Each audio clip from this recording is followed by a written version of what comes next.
dari Pendidikan Geografi UPI 2018. Pada video ini, kita akan belajar bersama mengenai konsep geografi.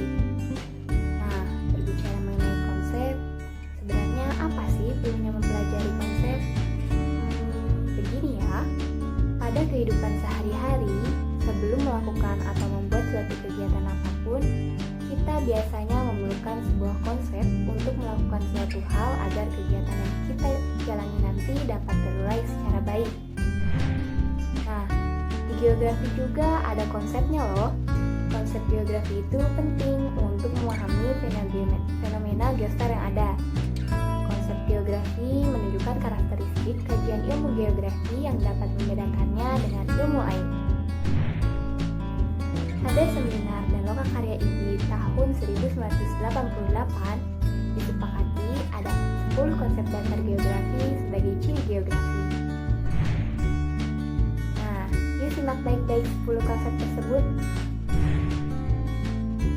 Yang pertama adalah konsep lokasi. Konsep lokasi dibedakan menjadi dua. Yang pertama adalah lokasi absolut atau mutlak yang berupa angka berdasarkan letak garis lintang dan bujur. Contohnya, Gedung Sate terletak pada 107 derajat 37 menit 9 detik bujur timur dan 6 derajat 54 menit 4 detik lintang selatan. Yang kedua adalah lokasi relatif. Lokasi relatif ini merupakan suatu letak atau tempat yang dilihat dari daerah lain di sekitarnya. Contohnya, lokasi geografis Indonesia yang terletak di antara Samudra Hindia dan Samudra Pasifik, serta benua Asia dan benua Australia. Lokasi ini tetap di situ saja ya, hanya tergantung lokasi ini dilihat dari mana. Yang kedua, ada konsep jarak. Konsep jarak juga dibagi menjadi dua, yaitu jarak absolut atau mutlak yang ditunjukkan dengan satuan panjang. Contohnya, jarak antara kota Jogja dan kota Solo adalah 60 km. Yang kedua adalah jarak relatif, yaitu terkait waktu tempuh dan transportasi.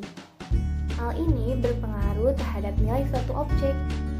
Contoh, jarak antara kota Jogja dan kota Solo dapat ditempuh dalam waktu 1,5 jam dengan menggunakan kendaraan roda 4. Namun, apabila menggunakan kereta, dapat ditempuh dengan waktu setengah jam. Yang ketiga, ada konsep keterjangkauan atau aksesibilitas. Hal ini merupakan sulit atau mudahnya suatu tempat atau suatu lokasi untuk dijangkau. Hal ini juga terkait dengan kondisi medan dan juga adanya transportasi serta komunikasi. Contohnya, beberapa daerah di Papua seperti Pegunungan Bintang hanya dapat dijangkau dengan pesawat terbang. Hal ini menunjukkan berarti lokasi di Papua tersebut aksesibilitasnya sulit karena moda transportasi yang bisa membawa kita ke sana sangat terbatas. Yang keempat adalah konsep pola. Konsep pola merupakan susunan bentuk atau persebaran fenomena di permukaan bumi, meliputi aspek fisik dan sosial. Contohnya, jika aspek fisik, contoh utamanya adalah sungai. Bentuk sungai ini kan beraneka ragam. Misal, di dataran rendah, pola aliran sungainya adalah dempsik. Selanjutnya, yang aspek sosial, contohnya adalah pemukiman. Untuk pemukiman di sekitar sungai, biasanya bentuk polanya yaitu memanjang mengikuti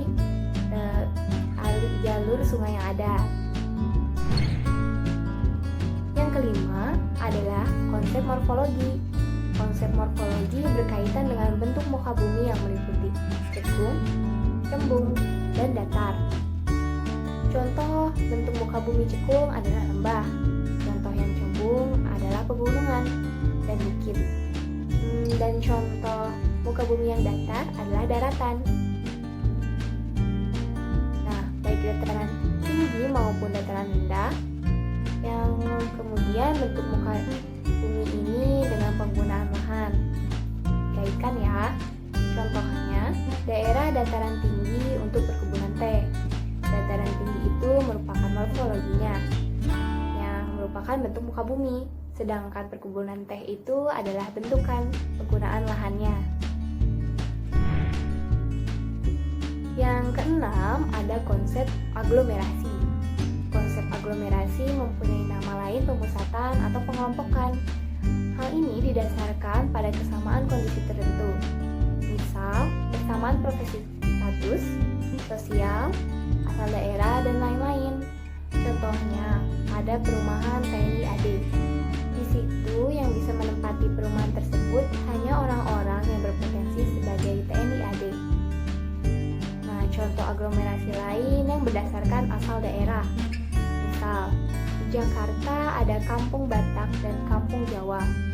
Jadi, yang menempati Kampung Batak adalah orang-orang yang berasal dari suku Batak, dan yang menempati Kampung Jawa adalah orang-orang yang berasal dari Jawa. Selanjutnya, ada konsep nilai kegunaan. Nilai kegunaan adalah satu objek yang bersifat relatif bagi setiap orang. Contohnya, satu objek tersebut adalah laut. Laut itu jika untuk nelayan digunakan sebagai tempat mata pencaharian. Namun, laut jika untuk orang-orang kota biasanya sebagai tempat rekreasi. Contoh lainnya ada ombak. Ombak besar ya. Jadi jika ombak itu besar, maka untuk nelayan hal tersebut dapat merugikan. Namun bagi para peselancar, hal itu justru dapat menguntungkan. Selanjutnya adalah konsep diferensiasi area. Hal ini menyangkut dua objek yang dibandingkan, dan setiap objek mempunyai ciri khasnya sendiri. Contoh, dua objek itu adalah desa dan kota. Desa memiliki corak khas pesawahan, dan kota memiliki corak khas banyak gedung yang tinggi. Yang kesembilan adalah konsep interaksi dan interdependensi. Interaksi adalah saling berhubungan dan interdependensi adalah saling mempengaruhi. Intinya, ada dua wilayah yang saling berpengaruhi. Contoh dua wilayah tersebut adalah desa dan kota. Desa menghasilkan barang pertanian dan kota menghasilkan barang industri. Dua wilayah ini saling mempengaruhi, yaitu desa mengirimkan barang pertaniannya ke kota dan kota mengirimkan barang industrinya ke desa. Jadi, dua wilayah itu sama-sama menguntungkan. Yang terakhir atau ke-10 adalah konsep keterkaitan uang. Konsep ini membahas tentang dua fenomena yang saling berkaitan yang mengandung hubungan sebab akibat. Contohnya, dua fenomena itu adalah kebakaran hutan dan polusi asap. Contoh faktorialnya itu ada di kebakaran hutan di Riau yang menimbulkan polusi asap di Malaysia dan Singapura. Dua hal tersebut adalah hubungan sebab akibat. Sebabnya kebakaran hutan di Riau, akibatnya polusi asap di Malaysia dan Singapura. Nah, itulah penjelasan mengenai 10 konsep geografi. Semoga bermanfaat dan mudah dipahami